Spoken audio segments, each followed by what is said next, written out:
utility scale solar installation in the state of Georgia. You'll see a lot of them within your lifetime, but this was the very first one that was installed in the state of Georgia. It's owned by a group in Canada now. It's actually been sold twice. It's about 150 acres. It's 20 megawatts. And that's the way you determine the size of a solar installation, is by the number of megawatts.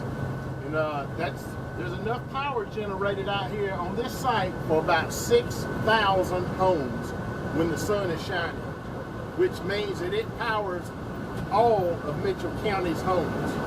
They'll provide electricity for every house in Mitchell County when the sun's shining.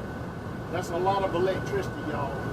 This is there's about 70,000 panels out here. If you added up all the roads end to end, it's about 22.5 miles long. The roads are. It was put in 2013. And I don't know, Professor Saha may be teaching y'all about solar panels and how they work, but basically it's two layers of glass with a layer of silicon in between them. And the only thing that makes electricity is when direct sunlight hits silicon, it generates an electrical charge. And so what they do is they hook wires on the top of the panel and on the bottom of the panel to separate the electricity, and it goes to an inverter, goes in as direct current, and then the inverter converts it to alternating current, and then it goes right on to our grid, supply electricity to our houses. And it's a simple mechanism.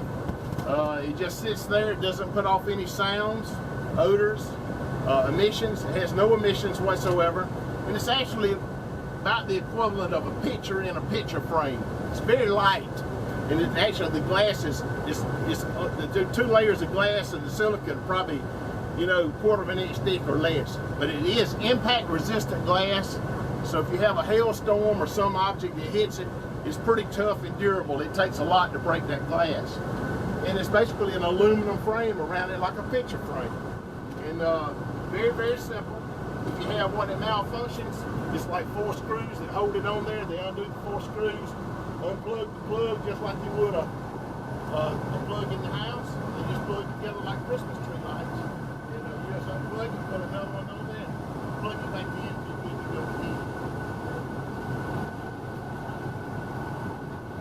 They can tell that this is out because the output. This is controlled. It's computerized. It's got every one of these arrays hooked up individually. Those arrays are they can tell one drops down, they'll know that something's wrong with that panel on there. They'll dispatch it out. Actually, this whole system is managed in San Francisco, California. A man in California manages this site. He tells when there's a panel wrong, when a panel goes out, or something happens.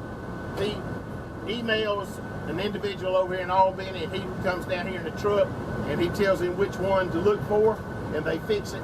And that's the way that most of the solar sites in Georgia are managed from the West Coast, because that's where the industry started in the United States. That's where the technology is, and a lot of people set up all their systems and everything out there. Everything's done remotely. Nobody works here. Nobody's ever out here except to fix something. So it's actually, on a separate note though, my son